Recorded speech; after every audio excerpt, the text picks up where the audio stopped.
पारसी धर्म के लोग बड़े शांत होते हैं, शादी विवाह बड़ा कम ही मतलब इन लोग में, इनकी जनसंख्या बहुत कम होती है। ये अपनी आय का अधिकांश हिस्सा दान कर देते हैं। इसमें आप रतन टाटा का नाम सबसे पहले सुनो। टाटा ने जितना दान दिया है ना, उतना में कितना बिलियनियर लोग खड़ा हो जाएगा वहां। सैल्यूट उस इंसान, मतलब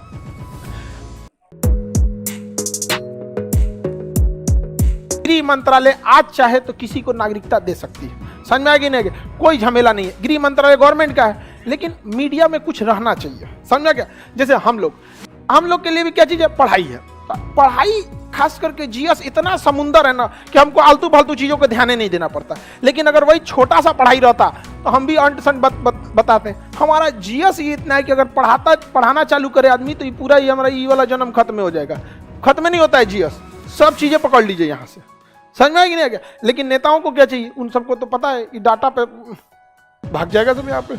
इसलिए आप इतने उम्मीद मत रखिएगा कि मीडिया में जाएंगे, किसी नेता से कहिएगा कि बताओ कितना स्कूल बनाए, तो आपको मीडिया वाला बर्दाश्त करने देगा। तुरंत एंकर कहेगा अच्छा रुकते हैं एक ब्रेक के लिए, ब्रेक के बाद आपका फिर से स्वागत है, और 5 मिनट में आपका व्यवस्था कर देगा कैमरा बंद करके। समझा कि पैसा देता है सब। हम लोग से कहता है खान साहब ये बात बस बोल दीजिए जितना पैसा कहिएगा। हम कहें कि तू हमारा कौन चीज समझता है? सड़क छाप। हाँ, डिबेट में, यहाँ पे डिबेट में बैठने के लिए भी सामने को बराबरी योग्य होना चाहिए। कोनो के अगले बगले ले गई। एक मीडिया वाला था, महिला थी, अब नाम नहीं लेंगे बेचारी उसकी। वो हमसे कहती सर जीडीपी बजट आया है, जीडीपी बहस का नाम क्या? जीडीपी 3 टाइप का होता है, बताइए आपको तीनों पता है? हम तो एक ही जान रहे थे।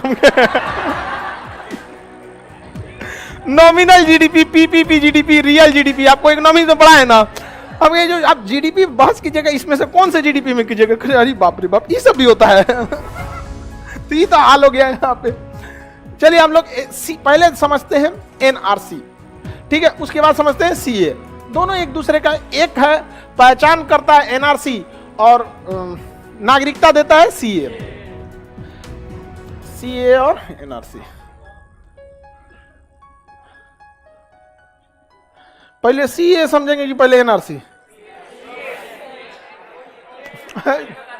हाँ, देखिए हमारा देश आज से नहीं, शुरू से ही महान रहा है। शुरू से ही हमारे देश में किसी भी व्यक्ति को धर्म के हिसाब से नहीं सताया गया। और अगर आपको यह लगता है कि धर्म के हिसाब से सताया जा रहा है किसी को, यकीन मानिए आप न्यूज चैनल खोल के बैठे हुए हैं। अगर न्यूज वालों को आइसोलेशन में डालेंगे ना, तो कोरोना से भयानक ये न्यूज वाले हैं, इनको क्वारंटीन करने की जरूरत है। पूरा देश में खुशहाली है, यहां किसी भी पड़ोसी को किसी से कोई दिक्कत नहीं। अगर आपको लगता है कि देश में माहौल खराब है, इट मीन्स आप न्यूज देख रहे हैं। आप देश नहीं देख रहे हैं, न्यूज देख रहे हैं। आप देखने के बाद ना खाली वैसे लोग को वहां बैठाया जाता है जिनकी कोई योग्यता नहीं है। उन्हें ग्रुप डी का क्वेश्चन दे दीजिएगा तो नहीं सॉल्व हो पाएगा, भाग जाएगा सब वहां पे। अब ऐसे लोगों को बैठाया जाता है। तो भारत शुरू से महान रहा है। जब भी किसी देश को सताया गया है तो वहां के लोग भारत में आए हैं, स्पेशली धार्मिक कारणों से जब सताया गया है। तो जब कभी आपके ऊपर धर्म के हिसाब से अत्याचार होता है तो इसे रिलीजियस परसिक्यूशन कहा जाता है। टेक्निकल वर्ड याद रखना है, क्या जी? Religious persecution. Persecution, religious persecution मतलब धार्मिक प्रताड़ना। यहां पर ईरान में पहले पारसी लोग रहते थे। कौन रहते थे? पारसी।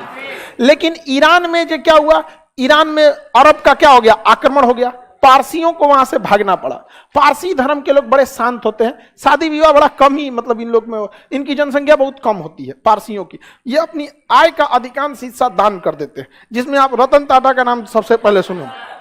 सैल्यूट उस इंसान, मतलब देश के लिए बहुत, जितना उन्होंने दान दिया ना, उसको टाटा ने जितना दान दिया है ना, उतना में कितना बिलियनियर लोग खड़ा हो जाएगा वहां पे। आज भी बहुत दान देते हैं। तो पारसी लोगों को यहां से 12वीं सदी में भागना पड़ा था।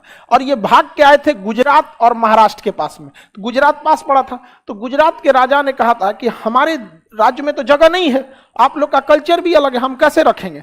तो पारसियों ने क्या कहा था, बड़ा अच्छा वहां पे एग्जाम्पल दिया। दूध रखा हुआ था राजा के टेबल पर। उसका कि देखिए इस गिलास में पूरा दूध भरा हुआ है और उसमें थोड़ा सा चीनी डाल दिया।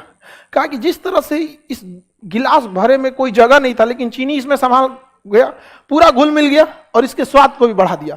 हमें भारत में जगह दीजिए, हम भी इसमें घुल मिल जाएंगे, कोई तकलीफ नहीं देंगे, बल्कि भारत को और आगे बढ़ाने में सहयोग करेंगे। और वो बहुत अच्छा से उन्होंने सहयोग किया। वो बहुत कम है, उनकी परसेंटेज में भी, संख्या में भी नहीं आते, दशमलव में आते हैं लोग परसेंट में, लेकिन बहुत शांति प्रिय। तो 12वीं सदी में हमने किसे शरण दिया? जब पहला एक रिलीजियस परसिक्यूशन, दूसरा 1947 में जब देश आजाद हुआ, बहुत सारे सिख और बहुत सारे हिंदू लोग पाकिस्तान से भाग के कहां आए थे? भारत में। दूसरा हम लोगों ने कब दिया? 1947। 1959 में चाइना ने तिब्बत पर आक्रमण कर दिया। कहां आक्रमण किया?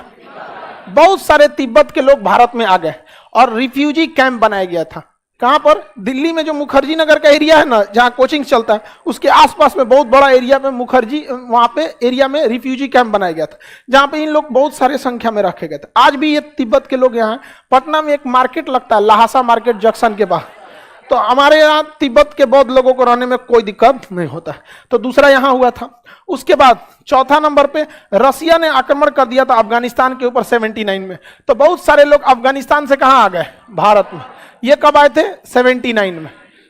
ये कब आए? 12वीं सदी में।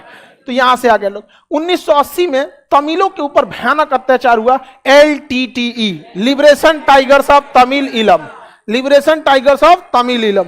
यहां से बहुत सारे तमिल लोग भाग के कहां शरण लिए? भारत में। भारत में बहुत सारे लिए। कब लिए? 1980 के दशक में यहां से भी भाग के क्या लिए थे लोग? शरण लिए थे यहाँ पे। 1971 में बांग्लादेश से जब लड़ाई हुआ था, तो बांग्लादेश में बहुत भयानक अत्याचार हुआ। पाकिस्तान अपना ही उसका देश था बांग्लादेश, बंगालियों को कहता था तुम किसी काम के नहीं है, क्योंकि वो बंगाली बोलते थे, ये अपने आप को श्रेष्ठ सोचते। इसकी सेना अपने ही देश में घुस के ऑफिशियली 30,000 महिलाओं का रेप किए थे सब। इसकी सेना खुद अपने देश की, ये किसी के नहीं है। अगर आपको लगता है कि मतलब नहीं, ऐसा बात नहीं बोलना चाहिए, तो उनको इतिहास के बारे में जानकारी नहीं है। समझ में आ गया कि नहीं आ गया? ये अपने ही देश का। और लॉजिक क्या दिए थे? ये बांग्लादेश वालों को बोले थे, ये बांग्लादेश वाले प्योर पाकिस्तानी नहीं है, इसलिए जब हमारे बच्चे पैदा होंगे तो प्योर पाकिस्तानी होंगे। ये लॉजिक है इनका। ये लोग भाग के कहां आए थे? भारत में आए थे। और इतने करोड़ों की संख्या में लोग शरण लिए थे। हमारी चौथी पंचवर्षीय योजना इनको शरण देने के चक्कर में विफल हो गई, अनाज कम पड़ गया था। लेकिन भारत किसी भी देश का नाम एक दिन में नहीं हो सकता है। कहा जाता है Rome was not built in one day. 12वीं सदी से लेकर आज तक भारत दूसरों को शरण देते आया है यहाँ पर। तो 1971 में बांग्लादेश के लोग आए। समझ आ गया कि नहीं? 2015 में म्यांमार से मारा गया किसको? रोहिंग्या को। तो रोहिंग्या 2015 में कहां शरण लिए सर? हाँ, भारत। यहां से ये मामला तेज पकड़ लिया रोहिंग्यों से। समझ में आ गया कि नहीं? आगे बढ़े। लेकिन इसमें हमारी भी गलती है।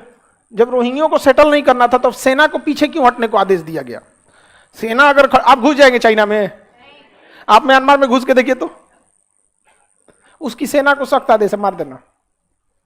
लेकिन म्यांमार से कैसे घुस गए सब रोहिंग्या इतना ज्यादा? सेना तो पीछे हटी थी। आदेश देखिए, जैसा आदेश रहेगा वैसे ही सेना करे। सेना को बोलिए ना तू म्यांमार खाली करा के चला है,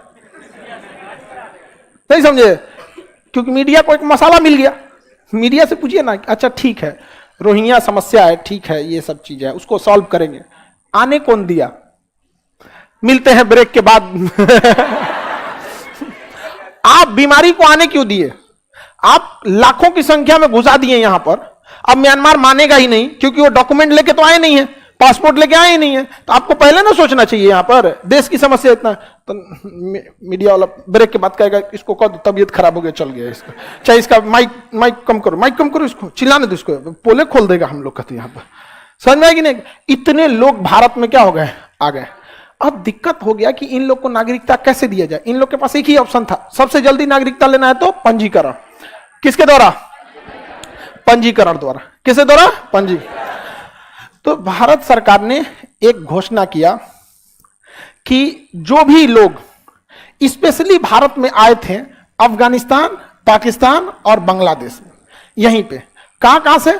अफगानिस्तान, पाकिस्तान और बांग्लादेश। तो सरकार ने एक नियम बनाया कि जो भी लोग यहां, जो भी अल्पसंख्यक धार्मिक प्रताड़ना के शिकार हो रहे हैं, समझिएगा, टेक्निकल वर्ड सोचिएगा। माइनॉरिटी जो भी रिलीजियस प्रोसिक्यूशन को फेस कर रहे हैं वो भारत में आ सकते हैं, लेकिन शर्त यह है कि 2014 से पहले आए जाना चाहिए, तब हम उन्हें 2020 में नागरिकता दे देंगे। ये देखिए ना, ये तो ऑलरेडी पंजीकरण के शर्त को पालन नहीं कर लिया, नहीं पालन कर लिया। अरे भाई 2014 से पहले आए हैं और आपको दिया जाएगा 2020 में, तो 14, 15, 16, 17, 18, 19, 20 हो तो गया, पंजीकरण का हो गया। तो इसके लिए एक अलग से नियम बना दे, सीए। क्या ये अलग नियम है? सेम पंजीकरण है। सेम क्या है? पंजीकरण। आपको पहले से पता है, ये तो हमारा रजिस्ट्रेशन में पहले भी कितना साल है? 7 साल। तो सीए के थ्रू क्या आपको अभी ये नागरिकता मिल जाएगी? अभी अफगानिस्तान से कौन आया कि सीए देखिए हमको सताया गया, दे दीजिए, दे दिए। कब से आना चाहिए? 2014 से पहले। दिया कब जाएगा? 20। समझ में आएगी नहीं गया? जबकि पंजीकरण का कानून 1955 में ही बन चुका था, जिसमें कम से कम कितने साल रहा? तो ये लोग तो 7 साल का नियम पालन ही कर लिए थे। अब मीडिया में बवाल क्यों हुआ? ये मीडिया में बवाल नहीं हुआ, बवाल कराया गया था। समझिए कैसे।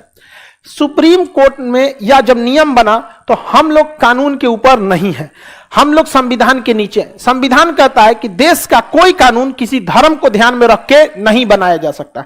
तो इस कानून में कोई धर्म को ध्यान में नहीं रखा गया था। कहा गया था कि 3 हमारे पड़ोसी देश जहां से सबसे ज्यादा माइग्रेशन होता है, अगर वो लोग माइनॉरिटी में हैं, किसमें है?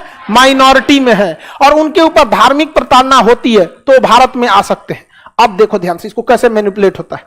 अफगानिस्तान में मुसलमान को छोड़ के सब अल्पसंख्यक है, पाकिस्तान में मुसलमान को छोड़ के सब अल्पसंख्यक है, अफगानिस्तान में मुसलमान को छोड़ के सब अल्प। तो सरकार नियम में लिखती है, ध्यान से समझिएगा, सरकार नियम में लिखती है कि पड़ोसी देश के अल्पसंख्यक जो धार्मिक प्रताड़ना के शिकार हैं वो भारत आ सकते हैं, उन्हें सीए के तहत नागरिकता दी जा सकती है। लेकिन भाषण में बोला जाता है कि पाकिस्तान, अफगानिस्तान, बांग्लादेश से हिंदू, बौद्ध, जैन, सिख, ईसाई, मुस्लिम को छोड़कर सबको नागरिकता दी जाएगी। बात समझ रहे हो? समझ गए?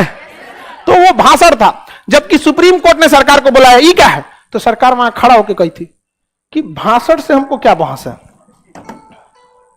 हमको भाषण से क्या मतलब है। हम आपको लिखित में दे रहे हैं कि जो लोग धार्मिक प्रताड़ना के शिकार हैं और अल्पसंख्यक हैं, हम उन्हें नागरिकता दे रहे हैं। अल्पसंख्यक को हमारा देश मान्यता देता है, क्योंकि हमारे देश में ही पूर्वोत्तर भारत में नागालैंड हो गया, मिजोरम हो गया, वहां हिंदू अल्पसंख्यक है। तो अल्पसंख्यक कोई गलत वर्ड नहीं है। तो सरकार सुप्रीम कोर्ट में क्या बोल रही है? अल्पसंख्यक। कानून में क्या लिख रही है? अल्पसंख्यक। भाषण में मुस्लिम छोड़कर सब। समझ में? और ये बात अभी तक उन लोग को नहीं समझ में आ रहा था कि सरकार को नागरिकता किसी को देना चुटकी का खेल होता है, गृह मंत्रालय का चुटकी का खेल। लेकिन ये सब समझ में आ गई नहीं क्या? अब क्लियर समझ में? टेक्निकल भाषा में क्या चाहिए?